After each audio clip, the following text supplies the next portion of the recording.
ഇന്ന് നമ്മൾ ഉണ്ടാക്കുന്നത് അവിയലാണ്. അപ്പോൾ ഓണത്തോടനുബന്ധിച്ച് നമ്മൾ ഈ സദ്യയിലെ എല്ലാ ഐറ്റംസും ഒരു സീരീസ് ആയിട്ട് ഇങ്ങനെ ഉണ്ടാക്കുന്നതാണ്. ഇപ്പം ഇന്ന് അവിയൽ ഉണ്ടാക്കുന്നത്, അതുപോലെ എരിശ്ശേരി, പുളിശ്ശേരി, പച്ചടി, കിച്ചടി എല്ലാതും ഓരോ ദിവസങ്ങളായിട്ട് നമ്മൾ ഉണ്ടാക്കുന്നതാണ്. അപ്പോൾ അവിയലിന് വേണ്ട പച്ചക്കറി നമ്മളെടുത്തുള്ളത് ചേന, ക്യാരറ്റ്, കുമ്പളം, ബീൻസ്, മുരിങ്ങക്കായ, പടവലം, പച്ചക്കായ, ഇത്രയാണ് നമ്മൾ എടുത്തിട്ടുള്ളത്. അപ്പോൾ ഉരുളി അടുപ്പത്ത് വെച്ച് ചൂടായതിനു ശേഷം ഒരു 3 ടേബിൾ സ്പൂണ് വെളിച്ചെണ്ണ ഒഴിക്കുന്നുണ്ട്. ഇതിലേക്ക് ഒരു പിടി കറിവേപ്പില ഇടുന്നുണ്ട്. എല്ലാം കൂടെ 2 കിലോ വെജിറ്റബിൾസ് ഉണ്ടാവും, അത് നമ്മൾ ഇതിലേക്ക് ചേർക്കുന്നുണ്ട്. ഇനി ആ വെളിച്ചെണ്ണയിൽ ഒന്ന് സോട്ട് ചെയ്തെടുക്കുക ഈ വെജിറ്റബിൾ എല്ലാം കൂടെ. മുരിങ്ങക്കായും പടവലവും നമ്മൾ മാറ്റി വെച്ചിട്ടുണ്ട്. ആ പച്ചക്കറി ഒന്ന് വെന്തതിന് ശേഷം നമ്മളിത് ചേർക്കുന്നത്. 1 ടീസ്പൂണ് മഞ്ഞൾപ്പൊടി ഇത് ചേർക്കുന്നുണ്ട്.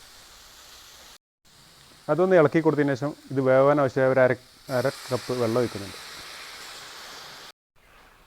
ഇനി ചേന കഷ്ണമൊക്കെ ഒന്ന് വേവുന്നത് വരെ നമുക്കൊന്ന് മൂടി വെച്ച് വേവിക്കുക. ഇനി ഒരു മിക്സിയുടെ ജാറെടുത്ത് അതിലേക്ക് 1 കപ്പ് തേങ്ങ ചേർക്കുന്നുണ്ട്. ഒരു 8 അല്ലി ചെറിയുള്ളി ചേർക്കുന്നുണ്ട്. ഒരു അര ടീസ്പൂണ് നല്ല ജീരകം ചേർക്കുന്നുണ്ട്. ഒരു പിടി കറിവേപ്പില ഇടുന്നുണ്ട്. ഒരു പച്ചമുളക് ചേർക്കുന്നുണ്ട്. ഇനി ഇതെല്ലാം കൂടെ പേസ്റ്റ് ആവാതെ ഒന്ന് ചതച്ചെടുക്കുക. ഇപ്പോൾ ഒരു ഹാഫ് വേവായിട്ടുണ്ട്. അപ്പോൾ ബാക്കിയുള്ള വെജിറ്റബിളും കൂടെ ചേർക്കാം.